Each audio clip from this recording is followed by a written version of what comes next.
Kelas RB, Bu.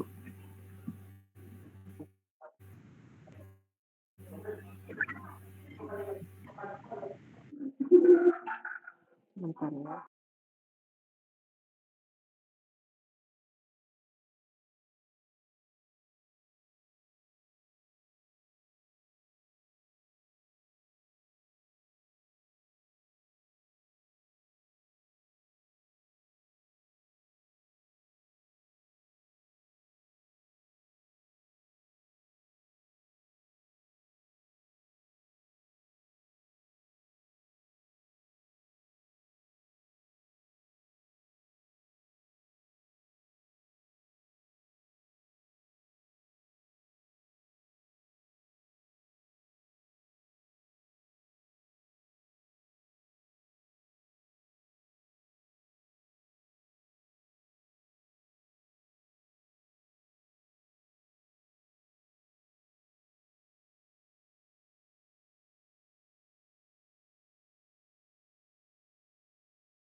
Silahkan barcode dulu ya, diisi saja, jangan di share ya, silahkan diisi langsung.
Sudah?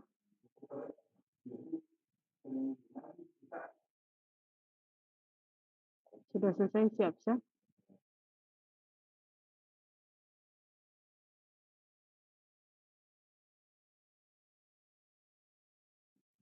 Sudah ya? Oke, bentar.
Ini untuk kontrak kuliah kita ya.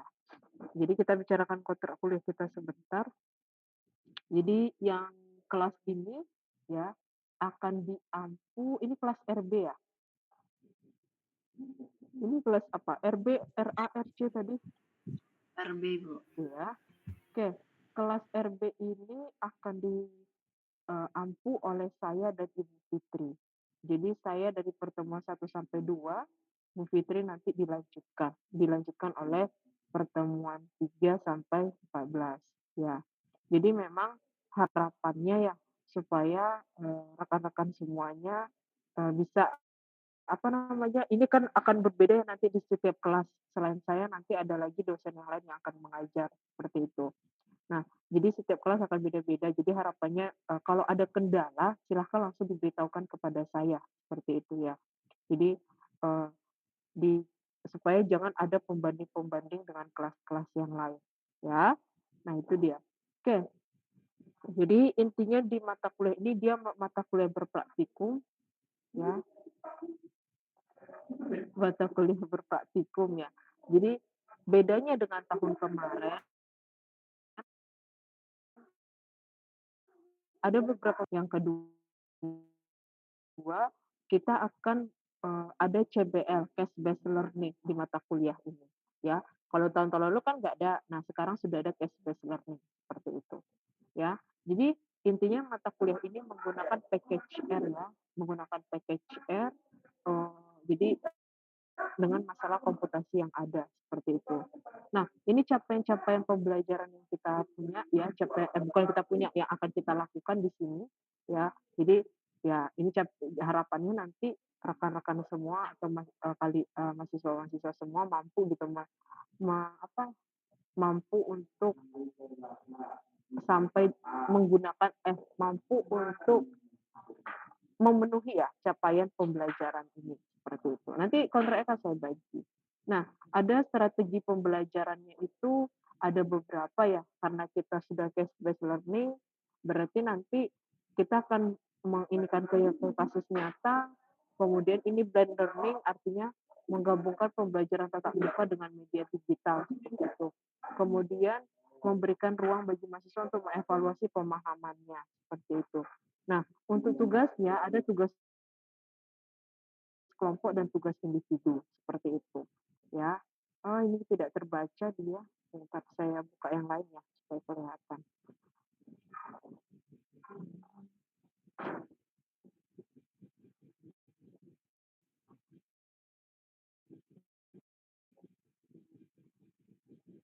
Ini panter gitu.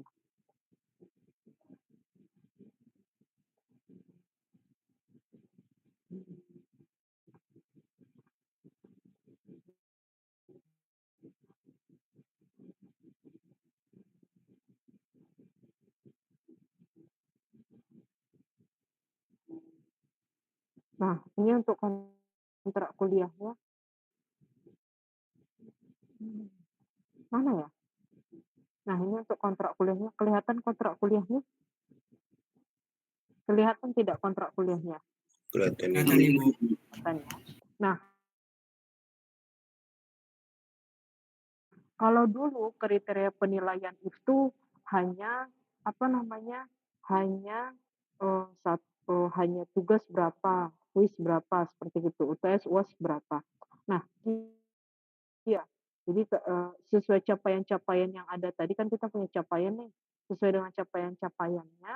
Nah, jadi akhirnya ini sudah dibagi agar memang, setiap kita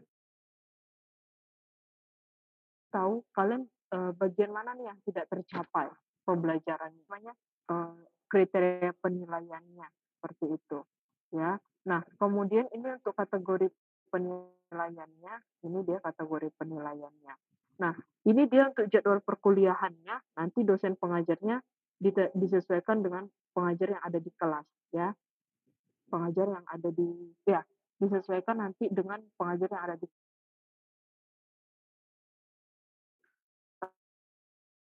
kelas tadi kan berarti kan. Jadi metode baru yang kita tambahkan itu adalah simulation and Monte Carlo integration. Jadi ini yang akan kita tambahkan. Jadi ini mata kuliah yang kita tambahkan dan beberapa yang kita hapus seperti itu karena mungkin beririsan dengan mata kuliah yang lain seperti itu. Nanti kita ada case based learning. Untuk seperti apa case based learning-nya nanti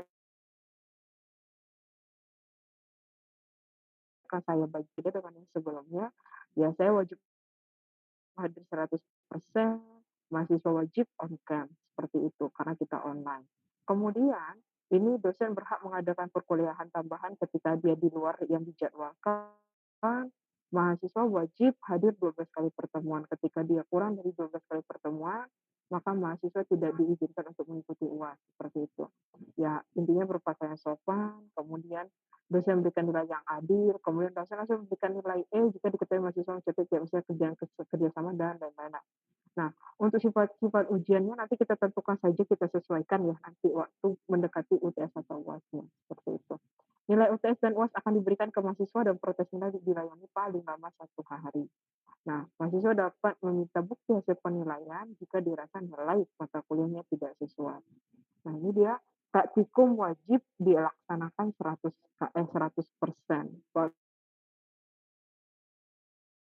Praktikum kita ada 10 pertemuan ya. Semua mata kuliah itu praktikumnya 10 pertemuan. Nah, ketika kalian tidak mengikuti satu praktikum saja, maka kalian dinyatakan tidak lulus. Ya, ini referensi buku kita semuanya, yang utama bukunya yang ini. Oke, itu dia mengenai kontrak kuliah. Sampai di sini ada yang mau ditanyakan mengenai kontrak kuliah?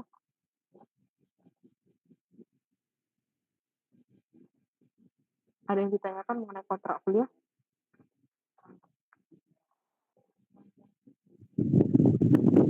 Cukup Ibu. Cukup. Cukup Ibu. Oke, kalau cukup, sekarang kita pilih PJ mata kuliah. Oke, siapa yang bersedia menjadi PJ mata kuliah, silakan berdiskusi selama 1 menit. Silahkan, saya kasih waktu 1 menit untuk berdiskusi.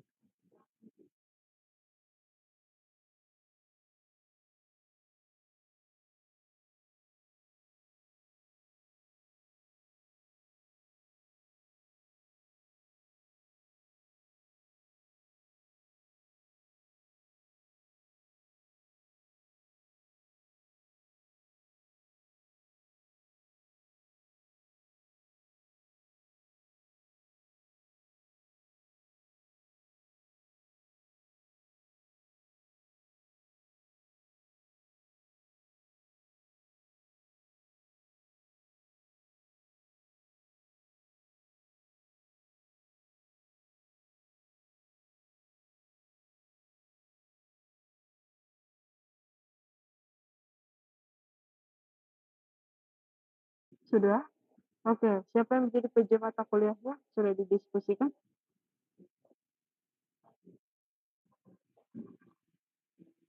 Siapa yang menjadi PJ mata kuliahnya sudah didiskusikan?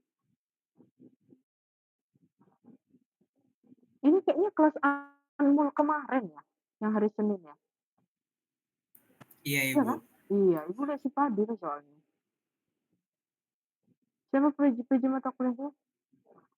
Ya udah, kalau nggak ada juga nggak apa-apa. Nanti kalau ada apa-apa saya nggak tahu ya. Pokoknya kalau saya melalui saya itu harus melalui PJ mata kuliah. Kenapa Devina mau jadi PJ mata kuliah? Iya, Bu. Oke. Nah, tuh. Diancam terus orang orangnya. Oke. Kalau gitu Devina yang nanti saya undang di grupnya ya. Oke, itu dia mengenai nanti kontraknya juga saya bagikan. Oke, itu dia mengenai kontrak kuliah. Ya, kemudian mengenai PJ mata kuliah. Oke, kita langsung saja ke kuliah kita hari ini.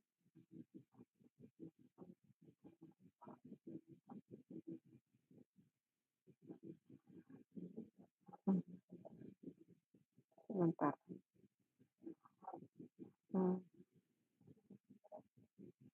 Ya.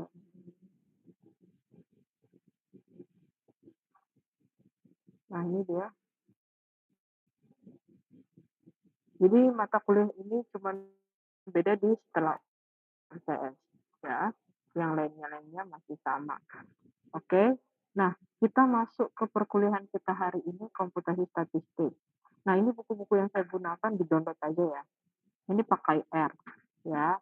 Kita udah pakai R. Nah, ini buku utamanya. Apa buku utamanya tadi ya? Kalau nggak salah buku utamanya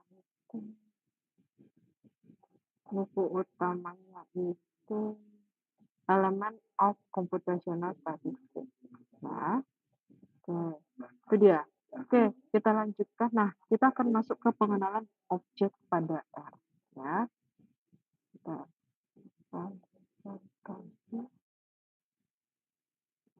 statistik. Nah, ya. Oke. kelihatan ininya. Mana nih? Bentar ya. Kayaknya ini saya ini deh. Hmm. Ah,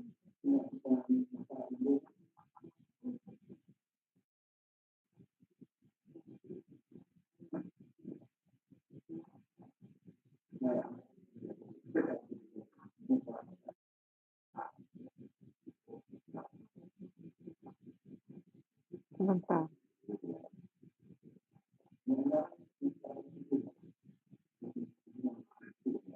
Nah, nah, jadi di sini kenapa sih kita harus belajar statistika komputasi gitu ya?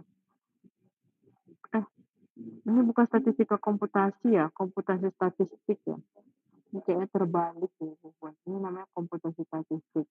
Kenapa sih kita harus belajar komputasi statistik gitu ya? Eh, apa sih perbedaannya dengan yang tradisional gitu ya? Jadi sebenarnya statistik tradisional itu dia lebih apa ya? Bentar. Nah, jadi statistika tradisional itu ya dengan perkembangan data yang ada sekarang ya, kan semakin banyak ya perkembangannya gitu. Semakin apa namanya? eh, kita bisa gitu mendapatkan apa data survei, tidak perlu harus melakukan apa namanya? eh, tidak perlu harus melakukan yang namanya eh, apa ya, turun ke lapangan, seperti itu. Jadi kita ngambil aja dari IG bisa, dari Twitter bisa, seperti itu ya. Nah, jadi, dengan perkembangan yang sangat cepat pun, yang pada akhirnya itu membuat, eee, metode statistika tradisional itu tidak bisa digunakan, seperti itu ya. Nah, sehingga metode statistika tradisional itu kan biasanya kecil, digunakan untuk ukuran sampel yang kecil sampai sedang, seperti itu. Nah, yang dalam artian itu masih bisa kita jangkau dan masih bisa kita lakukan perhitungan secara manual, seperti itu, ya. Yang di mana pada akhirnya ketika kita melakukan hal seperti itu, algoritmanya itu hanya bisa digunakan hanya untuk sampel tersebut. Nah, makanya dia algoritmanya dalam bentuk tertutup, segitu. Hingga akhirnya dia karena algoritma tertutup, dia cuma terfokus pada akhirnya karena dia terfokus pada masalah tersebut, dia itu akan sulit diverifikasi, seperti itu. Kita sulit akan verifikasi, lalu pada akhirnya nanti hubungan linearnya, kemudian hubungan normalitas errornya itu harus dipenuhi, seperti itu, ya. Nah itu dia, ya pada akhirnya kita harus tahu apakah dataset kita itu independen dan identik, distribusinya. Kebanyakan ketika kita menggunakan statistik itu, dia harus memenuhi salah satu distribusi, seperti itu. Nah berbeda dengan statistika komputasi, dia bisa ini kan kekurangan dari statistika tradisional, seperti itu. Jadi dia bisa ini kan statistika tradisionalnya, yang artinya adalah dia bisa menangani yang masalah dimensinya yang tinggi,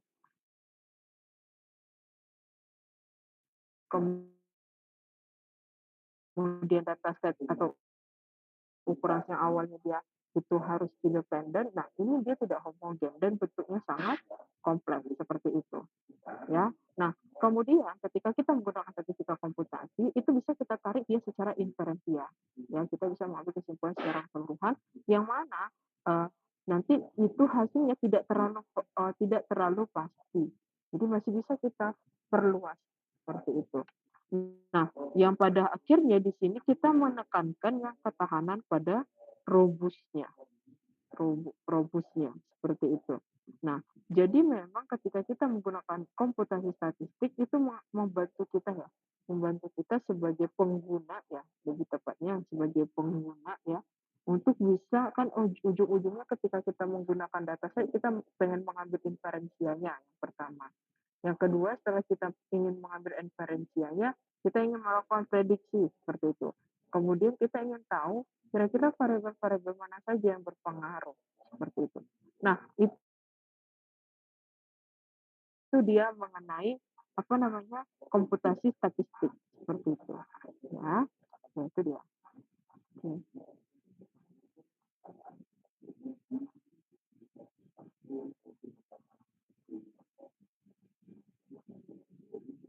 Itu dia mengenai komputasi statistik. Oke, kita lanjutkan.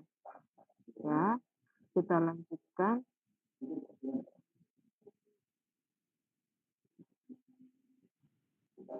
Kita lanjutkan. Nah, di sini kita cuma mengenal ya pertemuan satu ini kita cuma mengenal yang ada di R. Nanti akan saya cobakan juga di mana namanya di Google Colab. Sudah. Nah, saya pakai Google Colab nanti. Nah, di sini saya ada beberapa dataset ya yang nanti akan kita cobakan gimana sih cara menggunakannya seperti itu. Nah, ini saya punya dataset yang pertama itu pengukuran morfometrik 8 burung. Ya, jadi ada apa namanya?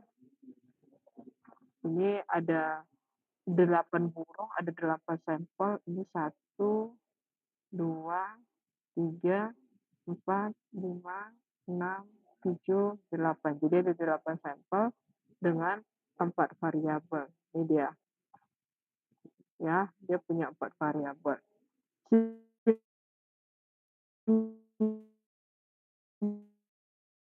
Simbol NA ini nilai yang hilang. Jadi seperti itu. Atau mungkin datanya terhapus, bisa jadi gitu ya. Kemudian variabel yang diukur meliputi panjang sayap itu wing, kemudian panjang kaki itu tarsus, kemudian panjang kepala itu head, kemudian berat badan itu WT. Nah, itu dia. Nah, yang pertama akan kita lakukan adalah kita akan menggabungkan data dengan fungsi. Ya, dia menggunakan fungsi combine. Ya, digunakan untuk menggabungkan beberapa nilai menjadi satu vektor. Jadi saya punya beberapa data gitu nanti yang akhirnya saya akan mengcombine mereka seperti itu yang pada akhirnya menjadi makna. Yang awalnya mereka hanya berdiri sendiri, ini berdiri sendiri, ini berdiri sendiri. Gimana nih supaya bisa menjadi makna begitu kita bisa seperti itu ya. Nah itu dia. Oke, caranya itu seperti apa? Sebentar. Nah ini dia caranya ya. Nah ini saya pakai Google Colab yang di R ya. Saya pakai Google Colab yang ada di R. Nanti silakan rekan-rekan R yang ada di Google Colab. Saya salah. Pakai R yang ada di Google Colab. Saya sampai jam berapa ya? Dari jam 1, jam 2, 2.40. Saya sampai jam 2.40 ya? Sampai jam berapa saya? Iya, jam 2.40 ya? Iya. Oke. Nah, ini dia. Ya, silahkan dicobakan ya di masing-masing. Saya tidak akan membagi Google ini hasil ini. Silahkan nanti rekan-rekan sembari saya jelaskan, sembari mencobakan saja. Ya. Oke. Nah, ini adalah tipe data ketika datanya small, data setnya kecil seperti itu ya. Jadi di sini saya punya masing-masing. Tadi kan kita punya dataset ya yang ada di sini gitu. Nah ini datasetnya. Ya. Kemudian ini datasetnya. Nah ini awalnya dataset ini kan masing-masing ya. Nah saya mau buat itu dalam satu vektor seperti itu. Nah ini dia. Misalnya saya punya A 59, B 55, C dan seterusnya. Nah ini kan tinggal mengimport data biasa ya.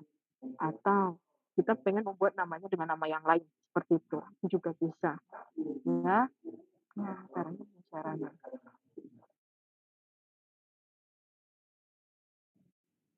wing namanya itu wing 1, wing 2 sampai dengan wing 5 itu juga bisa kita ganti namanya gitu ya. Wing 1, wing 2, wing 3, wing 4. Jadi ABCD ini kita ganti namanya menjadi wing 1 sampai wing 5 seperti itu juga bisa. Ya, kalau dasar-dasar gini kalian udah belajar lah ya. Atau ternyata saya pengen melakukan kalkulator, seperti itu. Kalkulatornya misalnya square root wing 1, 2 kali wing 1, wing 1 tambah wing 2, seperti itu. Nah, tinggal square root wing 1. Wing 1 kita 59, berarti square root berarti saya akarkan dari 59. Atau 2 kali wing 1 saya kalikan 2 kali 59, seperti itu. Nah, itu saya kalikan saja. Nah, ini hasilnya. Ya, sudah. Itu dia mengenai nanti kita. Nah, ini dia connecting data with the function. Nah, ini tadi saya gabungkan mereka menjadi satu vektor seperti itu menggunakan fungsi combine. Itu dia. Ya. Oke, itu dia mengenai sebentar, mana ya?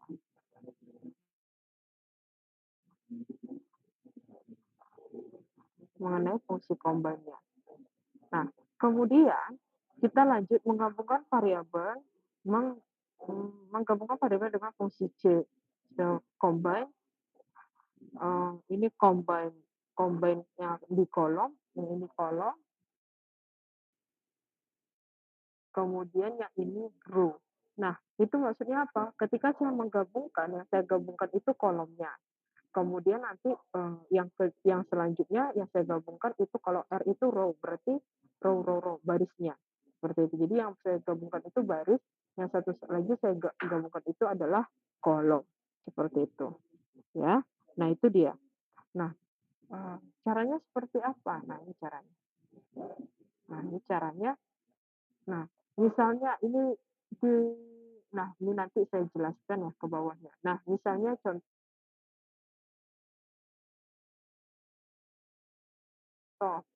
saya pengen burung ya. Burung keempat itu kira-kira berapa sih panjang sayapnya? Kan kita nggak mungkin ya cari satu-satu ya, namanya sudah menggunakan komputasi, tidak perlu lagi dihitung-hitung seperti itu. Nah, tinggal buat aja wing CRD 4. Jadi ini maksudnya 4. 4 itu artinya adalah burung keempat seperti itu. Nah, keluarlah dia 55 seperti itu. Nah, ingat ya, kalau di R itu indeksnya dari 1, kalau di Python indeksnya dari 0.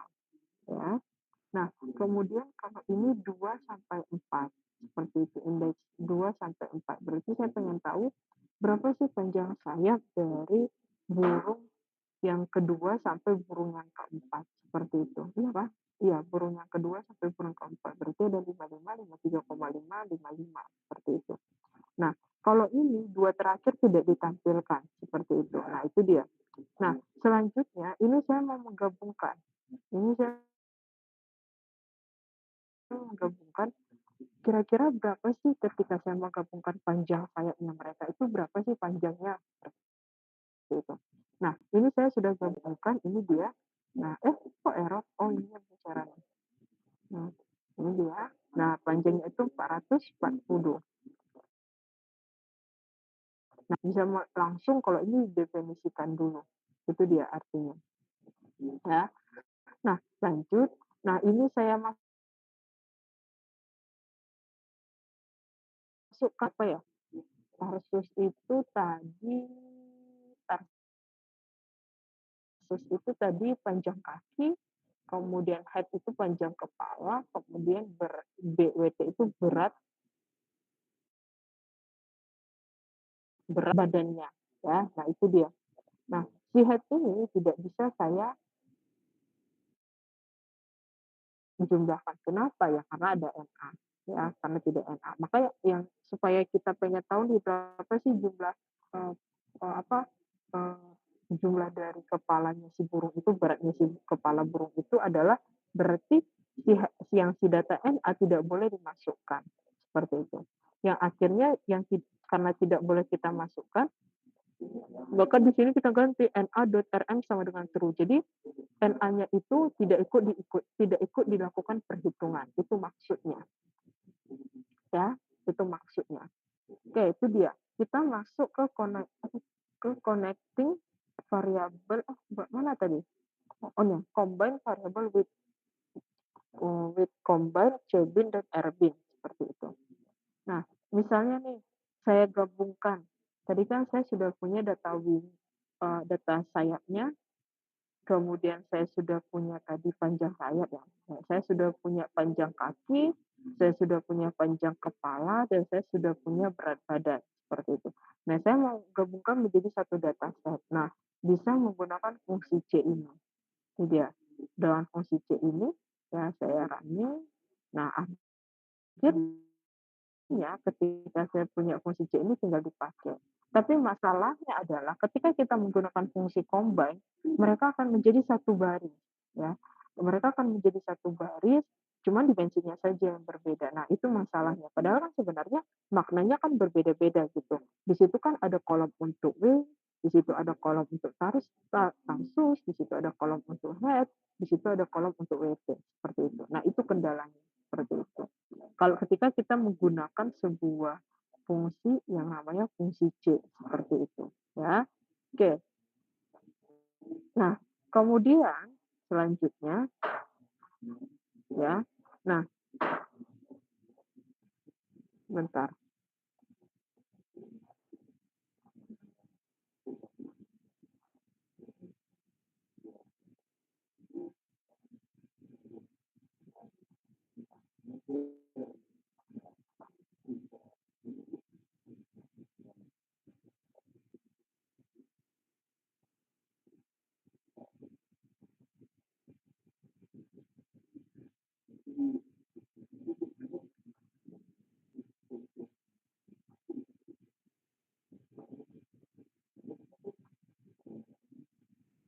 Oke, kita lanjutkan ya. Nah, misalnya saya punya nih kasus ID rep C1234, H sama dengan 8. Kira-kira nanti yang keluar apa? Silahkan dicobakan. Apa yang keluar?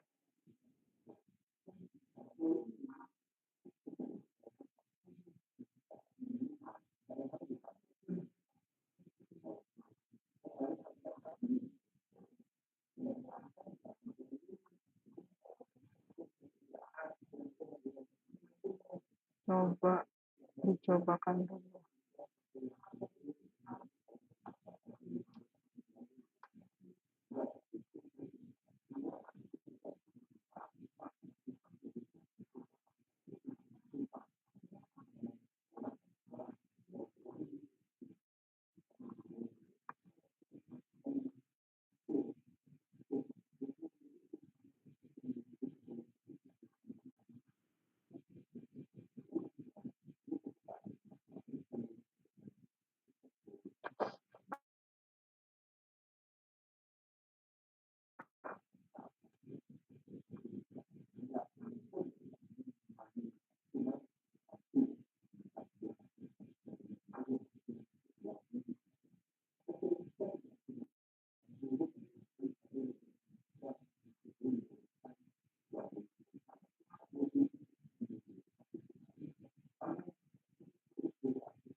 Sudah?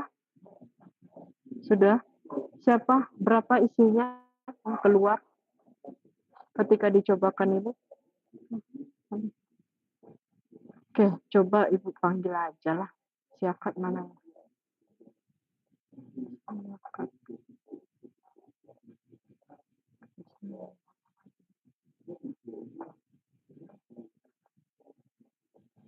Sensil.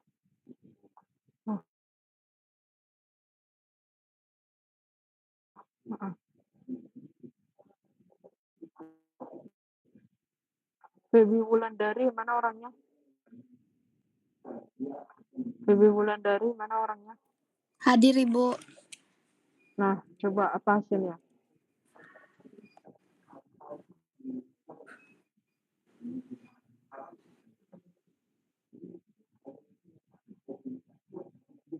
Apa isinya Baby Wulandari?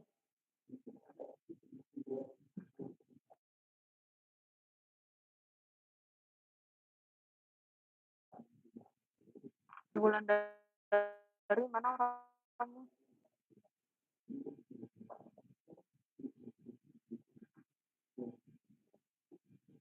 Nah, ini nggak ngerjain. Jadi kan saya suruh ini. Mana Baby Wulandari? Mana tadi kok udah bilang hadir? Mic-nya mati. Bentar, Ibu, lagi di running.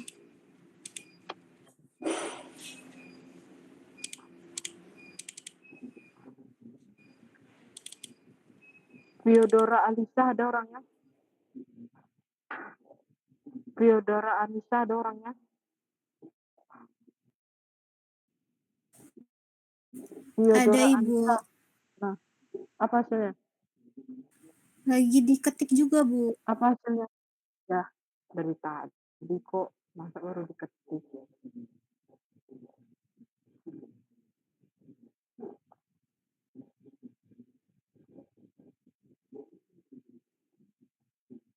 Razin Hafid Hamdi mana? Razin. Razin mana? Razin mana?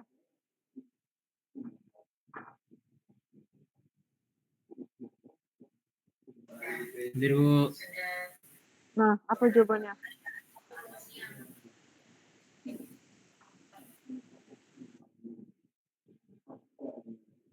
Razin mana?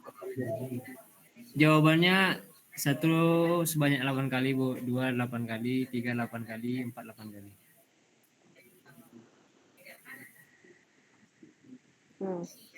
Mari kita cobakan.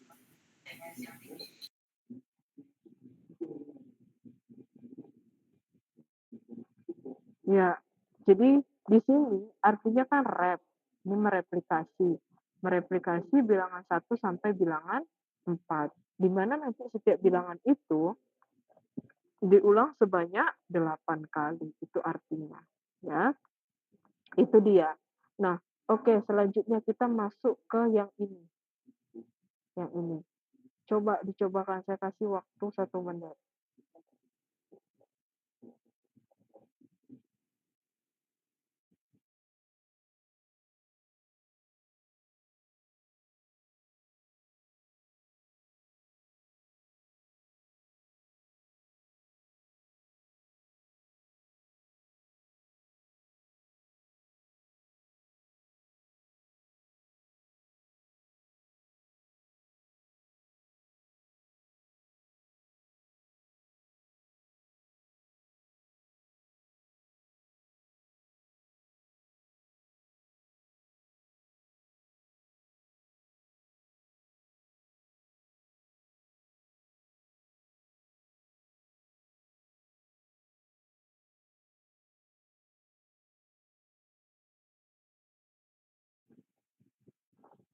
Oke, silahkan.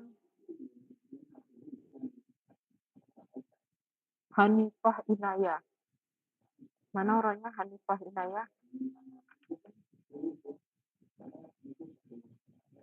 Hanifah Inayah. Hadir Bu.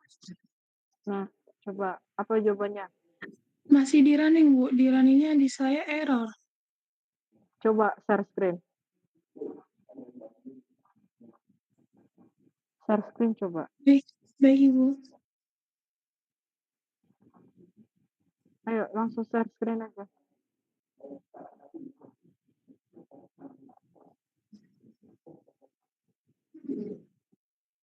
Mana udah di share screen belum?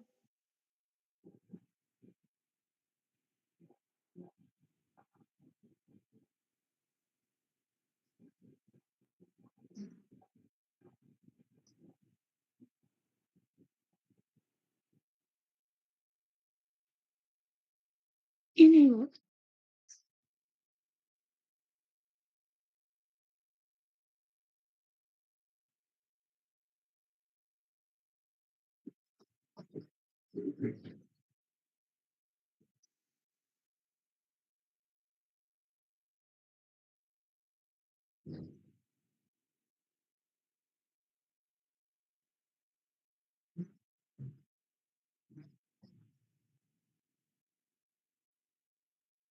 Coba naikkan ke atas Hanifah ininya. Apa sih namanya ini? Nah, iya. Naikkan ke atas. Ke atas lagi. Ke atas lagi. Ke atas lagi. Udah atas ya? Iya, sampai sini aja Bu. Udah diganti nggak tipenya? Tipenya menjadi R. Oh, belum Ibu. Iya, ganti Iya. dulu. Makanya dia error. Nih kayak saya nih. Bentar, saya share screen ya. Saya stop share Ya, screen-nya ya Bu. nih. Jadi kalau Google Colab ya kalian ganti dulu dong. Diganti dulu. Prime time. Sudah dirantai, nanti change runtime tipe. Ganti nih di sininya mau pakai Python, R, atau Julia. Kita kan pakai R ya, udah R. Itu dia. Ya, udah bisa belum? Hanifah, Belum Ibu. mana ya?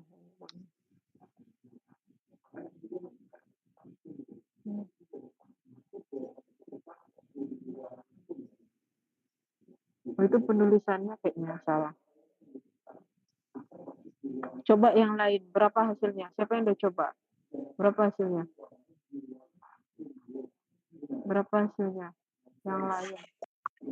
Izin Bu, sama kayak yang di atas Bu. Apa gimana? Sama dengan yang di atas sebenarnya. Cuman penulisannya saja yang berbeda ya.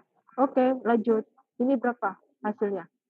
Ini sequence from 1 to min 11 by min 2. 1 menit.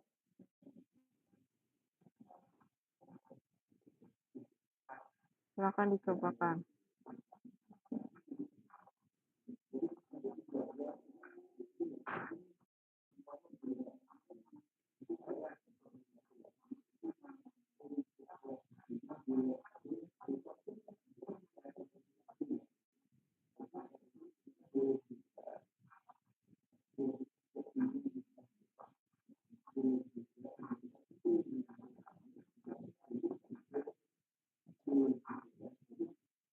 Oke, berapa hasilnya?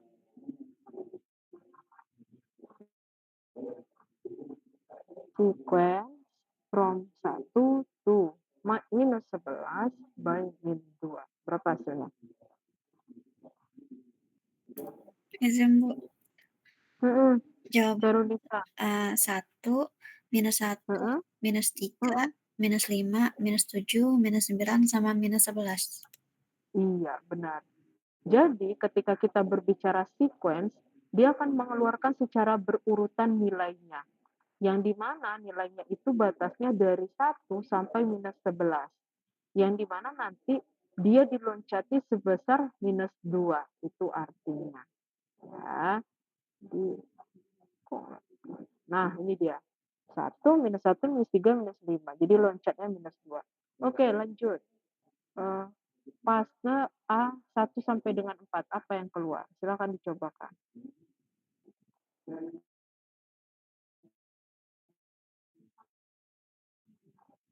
Akan dicobakan.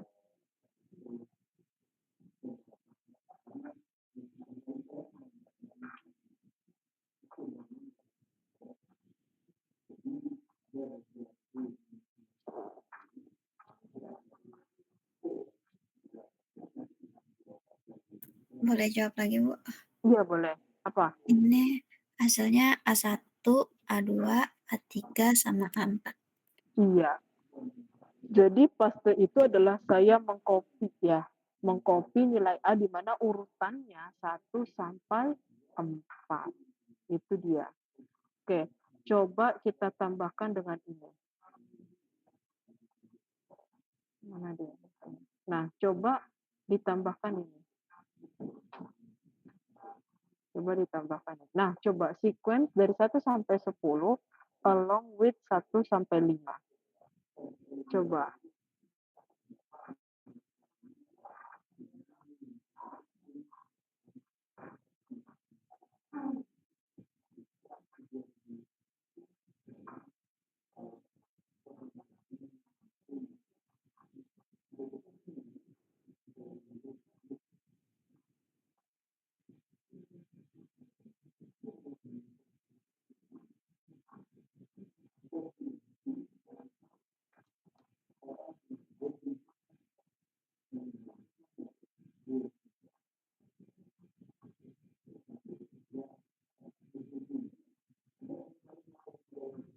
Oke, yang lain coba. Coba apa ya? Ginda, ada Ginda? Ada Bu. Nah, berapa hasilnya Ginda? Ginda berapa Kalau hasilnya? kalau di sini hasilnya Berapa? bentar Bu, kalau 1,15 ya. 1, 3,25, 5,5, 7,75 sama 10. Oke. Nah, artinya di sini saya pengen dikeluarkan bilangan yang berurutan 1 sampai 10. Tapi dia hanya ada 5 bilangan.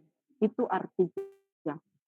Makanya dia tetap dikeluarkan urutan bilangannya 1 sampai 10, di mana dia yang hanya dihasilkan itu hanya ada 5 bilangan. Itu maksudnya. Ya. Jadi macam-macam ya ketika kita menggunakan vektor ya, bisa macam-macam yang kita lakukan seperti itu. Ya. Oke, selanjutnya kita masuk ke varnames. Jadi ini lebih ke arah menamakan ya, ketika saya punya data yang sudah ada kolom-kolomnya tetapi saya tidak ada penamaan kolomnya. Nah, bisa menggunakan ini ya. Jadi ini namanya varmames. Ini cuma pendefinisian saja, pendefinisian nama-nama kolom saja. Ketika saya mengulangnya sebanyak 8 kali, maka ini artinya saya mengulangnya secara 8 kali. Jadi ini dibuat dulu, nanti diulang sampai 8 kali. Itu artinya. Ya. Oke, kita masuk ke dalam Cebin dan Erbin. Ya. Nah, kalau di Cebin itu, ya kita kan menggabungkan kolom. Jadi Z-nya itu saya namakan Cebin, kemudian tadi kan kita sudah membuat ya wing-nya berapa, head-nya berapa, seperti itu. Nih, wing-nya kan udah ya di atas nih, wing-nya berapa, tarsusnya berapa, head-nya berapa, weight-nya berapa, seperti itu. Nah, saya pengen buat dia dalam bentuk satu tabel, seperti itu. Nah, bisa menggunakan ini Cebin. Kalau tadi ketika kita menggabungkan, dia dalam bentuk satu baris, karena hanya menggunakan fungsi combine saja. Tetapi yang di sini, dia karena kita gabungkan berdasarkan kolomnya, maka terbentuknya seperti ini. Jadi dia ada 8 baris ke bawah, itu dia. Nah, gimana kalau misalnya kita gabungkan menggunakan Erbin? Nah, itu dia. Nah, kita gabungkan menggunakan Erbin, ini contohnya. Nah, ininya dibalik ya, seperti itu. Ya, jadi kolomnya yang ada 4, kolomnya ada 8, barisnya ada 4. Kalau menggunakan Erbin, tinggal dibalik saja. Ya, itu dia. Nah, ini dia. Oke. Bagaimana ketika saya ingin mengakses salah satu kolom atau salah satu baris saja? Ingat, di situ kan kalau kita buat matriks itu kan dia itu baris kali kolom kan. Ketika kita membuat matriks itu kan ketika kita menentukan indeksnya yang mana-mana saja itu kan baris kolom seperti itu. Nah, sama di R pun seperti itu gitu ya. Saya izin sebentar ya.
Oke, kita lanjutkan ya. Jadi ketika kita ingin mengakses ya salah satu kolom atau salah satu baris yang kita pengen tahu apa saja sih isinya gitu. Nah, bisa menggunakan ini ya. Jadi ini ada baris, ada kolomnya seperti itu. Nah, ini barisnya, ini kolomnya dibatasi oleh tanda koma seperti itu. Misalnya berarti ini saya pengen ngambil baris ketiga saja. Makanya ketika kita running, baris ketiga itu berarti 1, 2, 3. Baris ketiga itu wing-nya itu ada 53,5, tersusnya ada 20,8,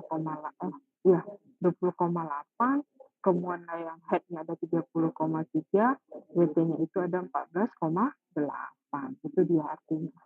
Atau misalnya saya ingin mengakses baris-baris tertentu saja. Baris-baris tertentu, tapi saya pengen dari kolom 1. Nah, ini dia. Jadi titik 2 di F ini dia sampai ya. Jadi 2 sampai baris 2 sampai 4 di mana dia kolom 1.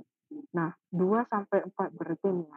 2 sampai 4 nih. Berarti 1, 2, 3. Nah, keluarlah dia 2 sampai 4, wing-nya itu 55, tarsusnya itu 2 sampai 4. 55, 53,5, 55 seperti itu. Ya, dan seterusnya nanti sampai ke bawah seperti itu ya. Nah, atau saya ingin nih ada berbagai macam yang bisa kita akses. Itu dia, ini bisa pakai cara ini. Ya, bisa pakai cara ini. Jadi saya ingin mengakses itu dia di Z1,1 berarti baris 1 kolom 1 seperti itu dan seterusnya. Jadi banyak ya yang bisa kita lakukan ya ketika memang kalau kita melakukan komputasi statistiknya. Dia apalagi dia masih dalam bentuk vektor ya. Nah, ketika kita pengen tahu kira-kira ada berapa banyak sampel sih yang kita gunakan, bisa kita gunakan fungsi D. Ya, dimensi Z, berarti 8 kali 4. Kenapa 8 kali 4? Karena Z-nya itu ada baris yang 8, kolomnya ada 4. Itu dia artinya ya. Kemudian itu dia untuk yang untuk yang combine variable with C-bind dan R-bind function. Nah, oke, lanjut. Kita masuk ke pertemuan selanjutnya.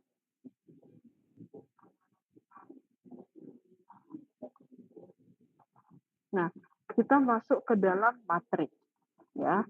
Nah, jadi matriks ini paling banyak digunakan ketika kita melakukan perhitungan-perhitungan ya dalam bentuk dataset. Ya. Jadi matriks ini adalah struktur data 2 dimensi, jadi dia cuma ada baris dan kolom ya. Matriks saya dapat menyimpan satu jenis data. Jadi kalau nggak numerik semuanya, karakter semuanya, atau logika semuanya seperti itu. Jadi ketika kita menggunakan matriks dia cuma satu tipe data saja. Fungsi utama yang kita gunakan ketika kita menggunakan matriks itu adalah metrik ya. Belakang. Oke, kita masuk ke contoh selanjutnya. Nah, ini contoh selanjutnya ya. Nah, misalnya saya mau buat sebuah matriks di sini. Matriksnya itu row-nya itu ada 8, ini berarti kolomnya ada 4. Ya. Nah, ini tinggal di running saja. Nah, ini hasilnya masih NA semua. Kenapa? Ya, kita cuma buat matriks dong gitu. Ukurannya itu 8 kali 4. Tidak di set berapa sih isi di dalamnya seperti itu. Kita tidak ada main set. Akhirnya keluarlah hasilnya bentuknya NA seperti itu ya. Nah, selanjutnya saya mau isi matriks ini. Berarti saya isi matriksnya. Yang saya isi berdasarkan kolomnya. Jadi ini untuk semua baris, artinya karena makanya dia kosong. Kemudian ini untuk kolom 1. Ini semua baris, ini kolom 2, ini untuk semua baris, kolom 3, ini untuk semua baris, kolom 4. Itu artinya. Yang akhirnya nanti terisilah dia. Nah, inilah bentuknya. Nah, jadi terisi itu dia. Tapi masalahnya kolom-kolom ini belum mempunyai nama-nama di atasnya. Jadi kolom-kolomnya belum punya nama-nama. Nah, supaya dia punya nama-nama, kita buatlah namanya column. Ya, kita buat namanya itu sama saja dengan sebelumnya. Ada wing, ada tarsus, ada head, sama ada WT. Seperti itu. Ya, ada wing, ada tarsus, ada head, ada WT. Seperti itu. Nah, kemudian saya running. Nah, saya panggil lagi demat-nya. akhirnya nama kolomnya itu muncullah ini, wing, tarsus, head, dan WT, seperti itu. Ya, ada wing, tarsus, head, dan WT. Nah, itu namanya. Kemudian setelah itu saya pengen berganti tuh salah satu yang ada di matriks ini. Saya pengen ganti indeks salah satu indeks yang ada di sini seperti itu. Dmat 1,1. Saya mau ganti baris 1 kolom 1. Kemudian ini baris 1 kolom 2. Berarti ini baris 1 kolom 1. Berarti ini yang mau saya ganti sama baris 1 kolom 2. Berarti ini yang mau saya ganti. Seperti itu. Sudah bisa menggunakan ini, ya udah tinggal di running dmat-nya. Keluarlah nilainya. Nah, ini dia tergantikan. Itu terjadi ketika memang mungkin salah dalam pengukuran. Biasanya gitu. Atau biasanya data hilangnya itu ada data hilang. Seperti itu, ada data hilang. Nah, itu dia. Dapat nilainya, ini dia. Sudah. Lanjut. Di sini kan saya mau buat dia dalam bentuk matriks. Ini kan cuma dalam bentuk matriksnya saja. Penanda dia dalam bentuk matriks kan ini ada kata-kata matriks 8 kali 4 atau tipe DPL. Seperti itu. Ya, itu dia. Nah, itu dia sedikit ya mengenai matriks. Ya, oke. Itu dia. Sampai sini apakah ada yang mau ditanyakan? Ada yang mau ditanyakan?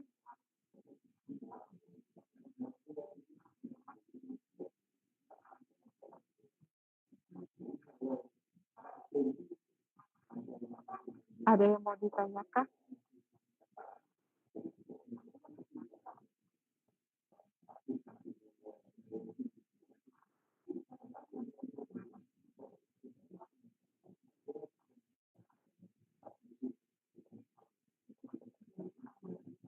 Ada yang mau ditanyakan sampai di sini? Ada atau tidak? Cukup ya. Cukup, Bro. Kita lanjutkan.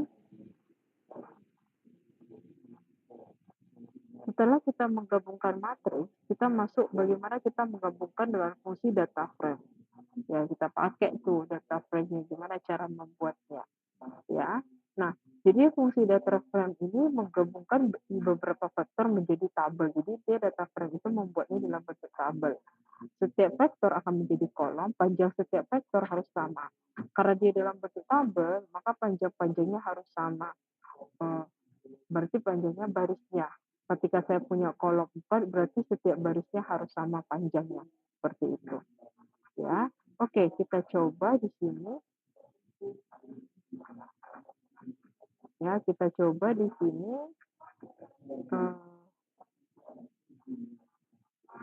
Nah, nih data frame-nya. Jadi saya ambil data frame-nya itu, kalau tadi data frame-nya itu masih dalam bentuk, kalau ini kan belum bentuk data frame ya. Nah, saya ubah dia menjadi, ini kan masih dalam bentuk matriks. Saya ubah menjadi dalam bentuk data frame. Seperti itu. Nah, saya ubah dia menjadi bentuk data frame, tinggal menggunakan fungsi data frame saja. Di mana WC sama dengan wing. Saya ganti namanya si wing itu dengan WC, kemudian si tarsus itu dengan TS, kemudian HD itu dengan head, kemudian W itu dengan WT. Saya ganti. Kemudian saya running. Ya, saya running. Nah, barulah keluar dia dalam bentuk data frame. Nah, beda. Ini dibaca dalam bentuk data frame, sedangkan ini dibaca dalam bentuk matriks. Ya, nah itu dia. Nah, selanjutnya saya masuk ke saya akan menambahkan satu kolom lagi. Jadi saya tambahkan satu kolom lagi, yaitu square root dari si WT-nya. Jadi saya tambahkan, saya square root-kan si WT-nya. Seperti itu. Saya square root-kan si WT-nya, berarti WT-nya saya square root-kan si W-nya yang saya square root-kan. Si W itu dengan si WT. Seperti itu. Saya square root-kan. Nah, muncullah dia tambahan tabel kolomnya. Dan muncullah dia tambahan kolomnya. Ya. Nah, itu dia. Ya.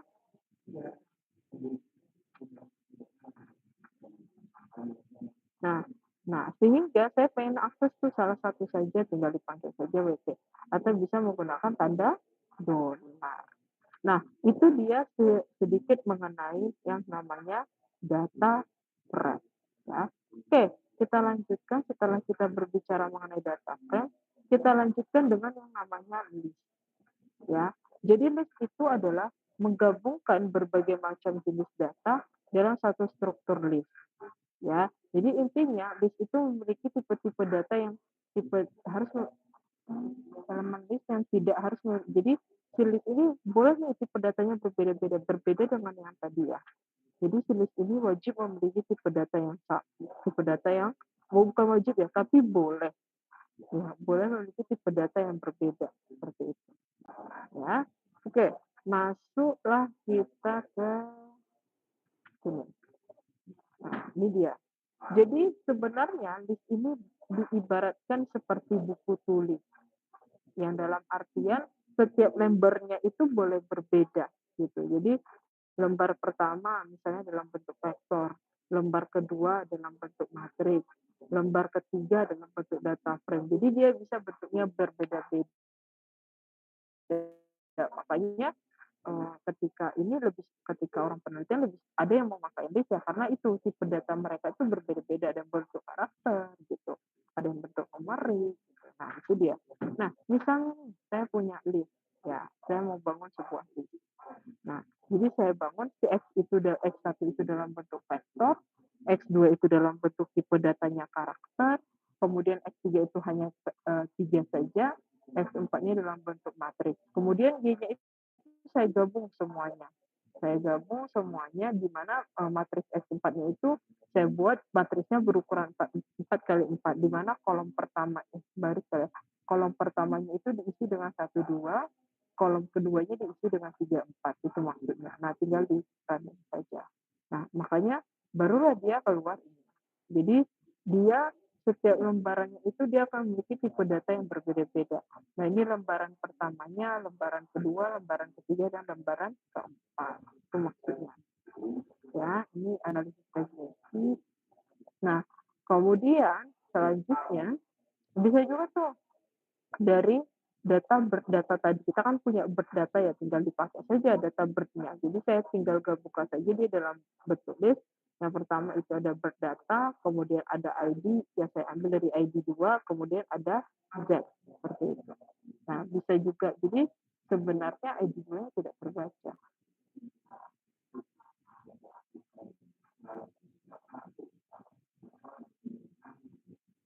Nah, ID 2-nya. Oh, ID 2-nya nggak ada ya? Oh, ini deh. Partner.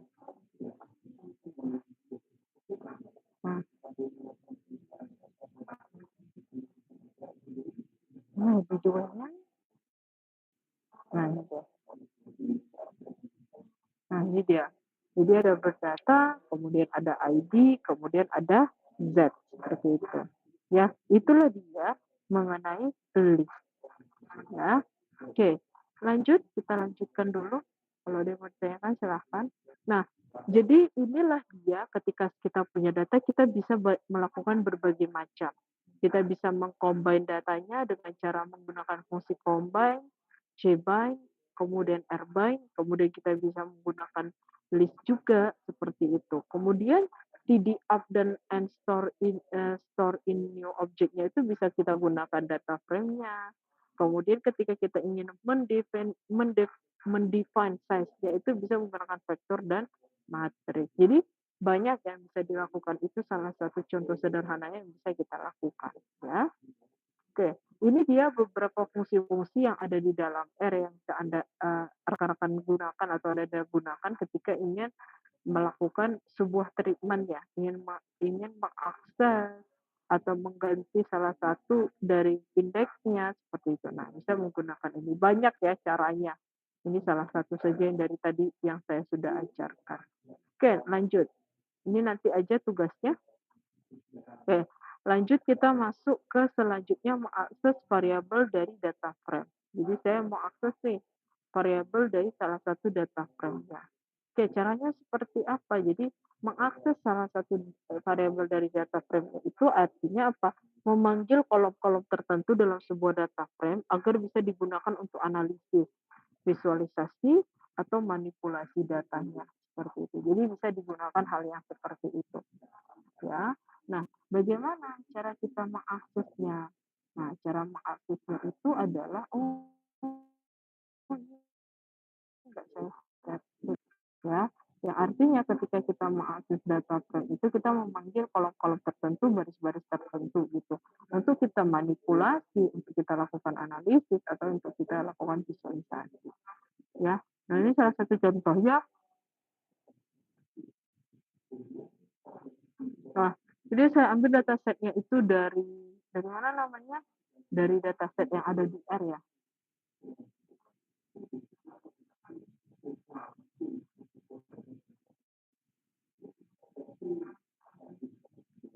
Nah, ini salah satu yang ada di R gitu. Saya gunakan MTK. Jadi di sini dataset MTK itu adalah dataset yang dimana dari data tersebut dia punya berbagai macam merek seperti itu. Dia punya berbagai macam merek yang dimana nanti dari semua merek itu diukur gitu. Miles per galonnya. Jadi artinya berapa bensin yang dihabiskan setiap kilometernya, kemudian berapa beratnya seperti itu. Jadi banyak lagi di sini ada 11 variabel yang diukur gitu ya. Tinggal saya baca data MTK. Ini head MTK. Nah, itu dia. Sudah. Nah, kemudian saya pengen tahu gitu, nama-nama kolom-kolomnya apa saja, apalagi ketika kolomnya itu sangat panjang. Kita nggak tahu tuh nama kolomnya seperti apa. Nah, keluarlah dia namanya names empty car. Nah, ini dia. Nah, jadi ini nama-namanya. Miles per galonnya, stillnya, bisnya, HP, draft, BT, Kivek, VS, AM, Giat, dan K. Gitu. Jadi dia ada 11 kolom seperti itu. Nah, kemudian kita pengen tahu lebih rinci, kira-kira tipe-tipe data dari setiap kolomnya itu apa-apa saja, seperti itu. Ya, tipe-tipe kolomnya seperti apa-apa saja. Nah, ini dia tipe-tipe kolomnya itu, ya. Jadi dia dalam bentuk numerik semuanya, ada yang dalam bentuk 0 dan 1.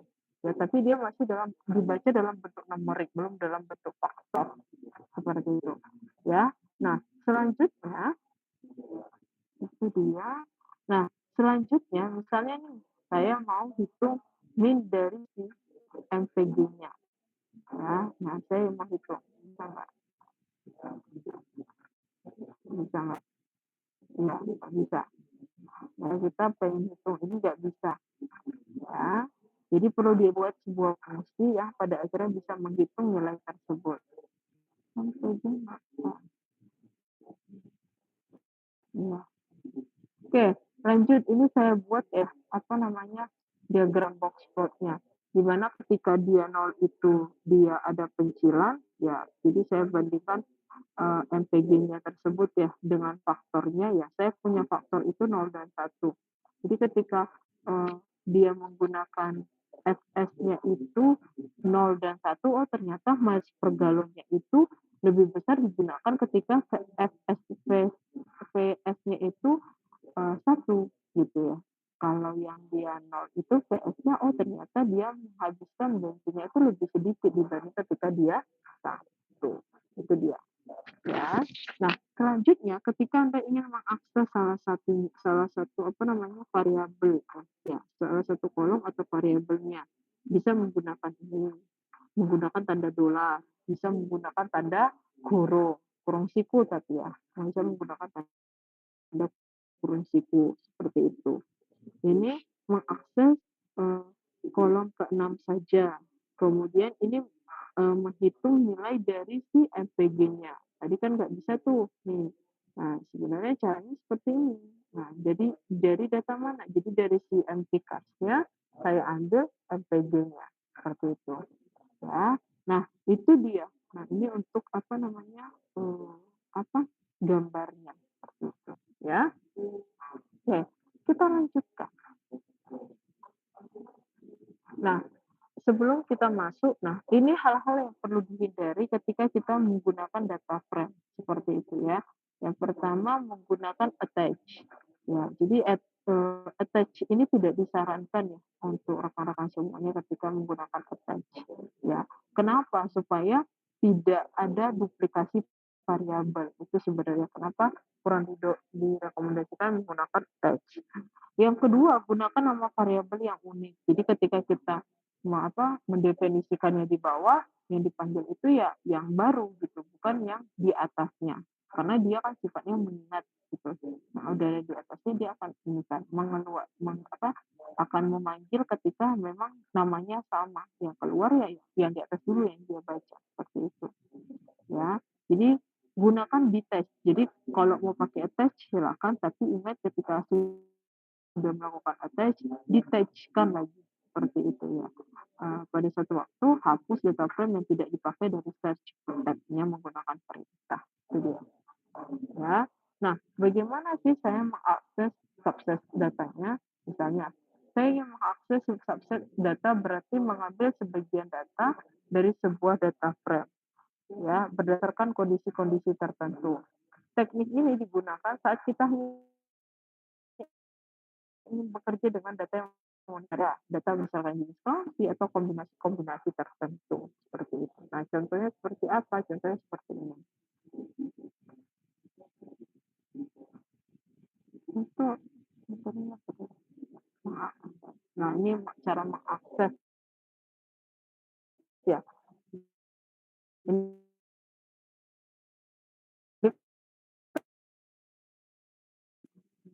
tidak hanya satu kolom, saya punya 2 kriteria 60 dan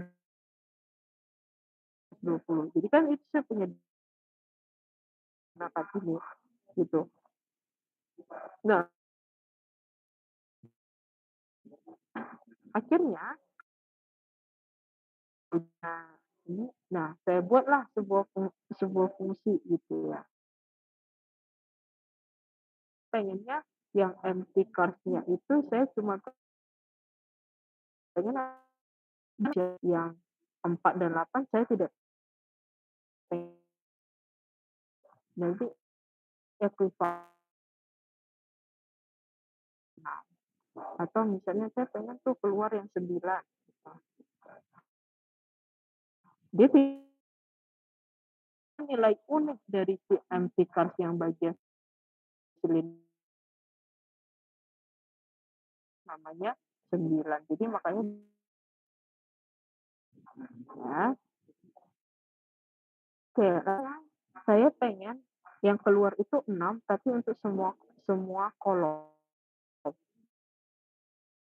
Sebenarnya arti ini dengan ini sama saja berbeda seperti itu.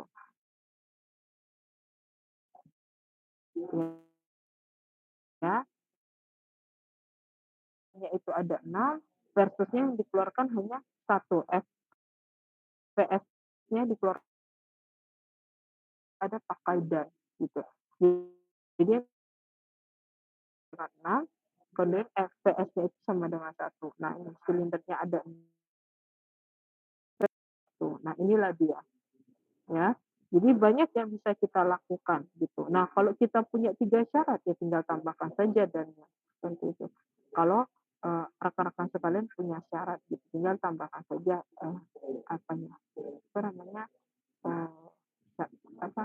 tinggal ditambahkan saja syaratnya dengan dan seperti itu. Oke, kita lanjut ke materi selanjutnya.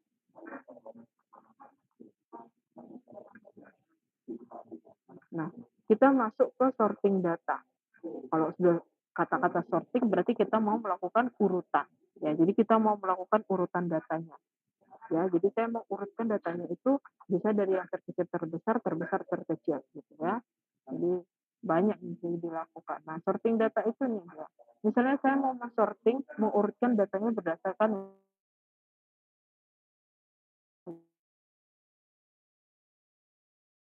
tinggal order, empty cars, WT. Ya. Nah, di sini data yang dipakai itu tampilkan empty cars-nya, empty cars yang keempat berdasarkan ordernya ini. Nah, itu dia. empty curve WT, mana WT-nya? WT-nya. Nah, ini udah diurutkan dari yang terkecil sampai yang terbesar. Itu dia. Ya. Nah, itu dia salah satu caranya. Selanjutnya, menggabungkan dua dataset dengan identifier yang sama. Nah, ini bisa terjadi ya ketika kita melakukan penelitian ya. Saya punya penelitian, lalu saya pengen menggabungkan dua dataset tersebut gitu.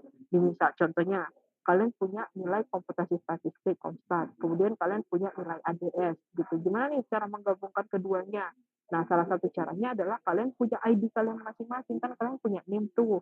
Nah, kita gabungkan berdasarkan apa? Berdasarkan NIM-nya, seperti itu. Nah, contohnya kalau di R seperti ini. Nah, ini dia. Jadi di sini ya, di sini saya punya ya datasetnya itu ada dataset yang pertama itu ada ID-nya, kemudian ada nama. Sementara dataset kedua itu cuma ada ID dan nilai saja. Yang akhirnya saya gabungkanlah dengan namanya fungsi merge. Ya, saya gabungkan dengan fungsi merge. Nah, saya gabungkan data 1 dan data 2. Di sini NA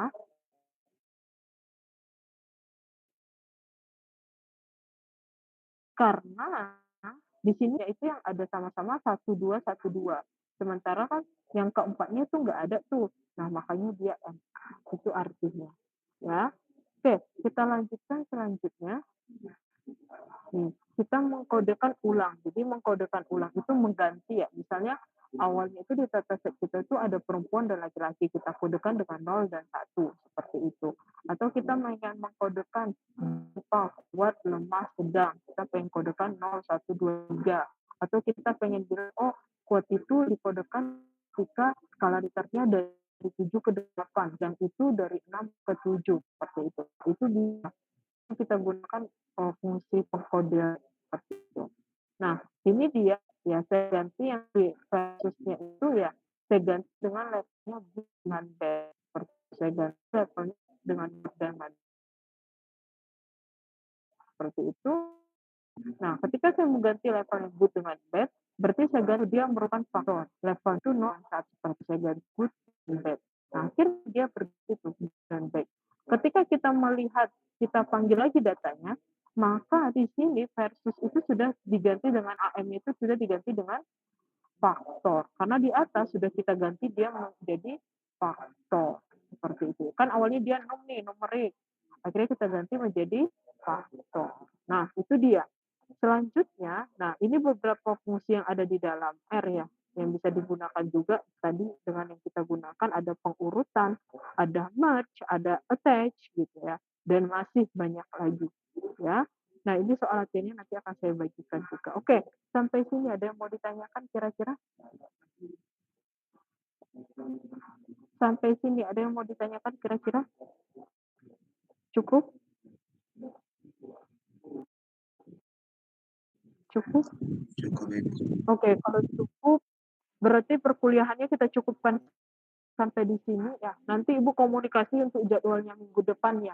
Karena masih tabrakan dengan jadwal Ibu, nanti Ibu komunikasikan saja dengan PJ mata kuliah.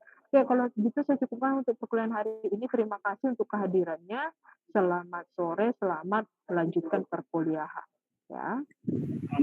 Sore. Makasih. Terima kasih Bu. Selamat sore.